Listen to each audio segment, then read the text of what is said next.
The question of us being alone in the universe has fascinated mankind for centuries. The idea we could be the only intelligent species to exist seems to become less plausible the more we learn. A theory proposed by physicist Enrico Fermi puts a number value to the possibility of life in the universe. The Fermi hypothesis takes the number of galaxies, the stars in those galaxies, and the potential number of planets which may support life, and gives us a calculation that shows we are indeed not alone in the universe. However, this is when we hit the Fermi paradox. If there is so much life out there, why are we not inundated with alien species on this planet? For the sake of keeping this video to a reasonable length, let's leave UFO sightings and other evidence to one side. In this video, I would like to take a look at another interesting theory. That theory is the zoo hypothesis. Welcome to IF, videos on mystery and history. Hit that subscribe button and ring that bell and never miss a video again. The idea that our planet is some kind of game reserve or zoo was first established by John Ball, a radio astronomer, in 1973. He raised the question that if there is an abundance of intelligent life in the galaxy, what reasons would they have to ignore us? Or maybe worse, quarantine our planet and species? Maybe ETs view the planet as a wild, uncivilized place, which is more interesting to observe than become part of. As advanced as we consider ourselves, are we in fact as interesting to aliens as a lion is to a tourist on safari in deepest Africa? This raises an interesting idea that we, when compared to extraterrestrial species whom have achieved interstellar travel, are only just stepping onto the first rungs of the evolutionary ladder of intelligence. The last century has shown just how quickly technology can change the evolutionary path of a species. The next 1,000 years will see mankind becoming something we would find difficult to recognize today.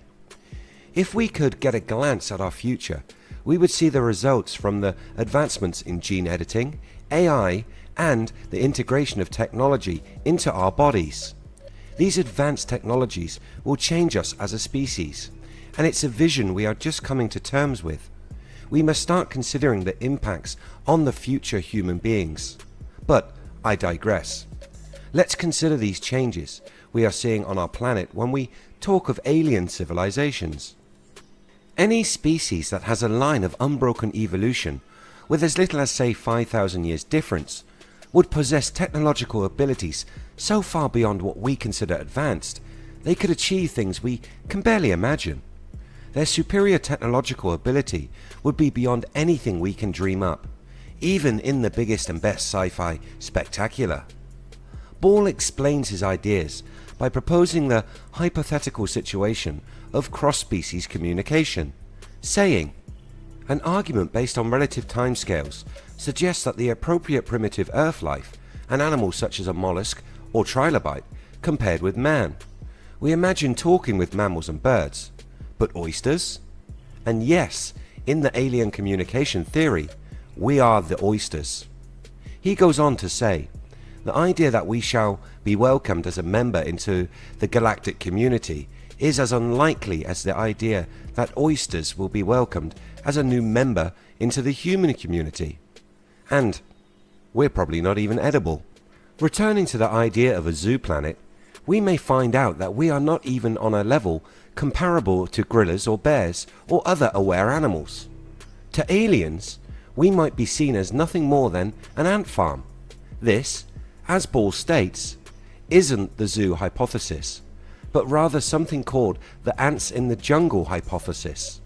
The ants in the jungle hypothesis would have us as unaware of extraterrestrial intelligence. This for the same reason that ants in a jungle may well be unaware of people. Extraterrestrial intelligence may be too far beyond our intellectual horizon.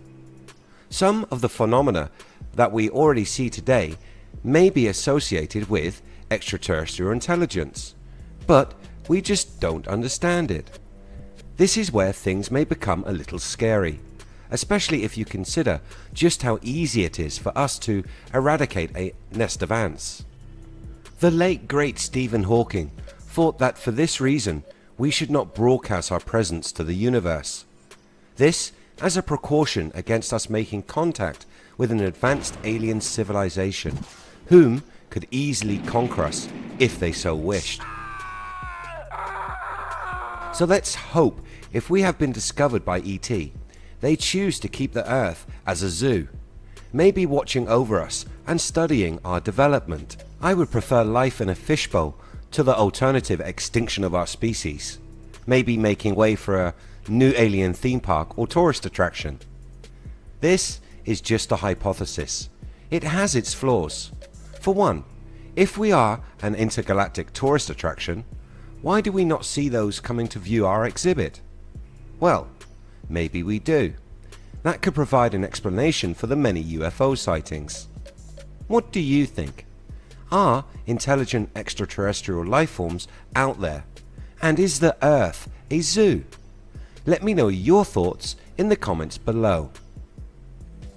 If you enjoy what we do here on the channel, please hit that subscribe button, like and share. You can find us across social media by searching We Are If. Thanks so much for watching. See you next time.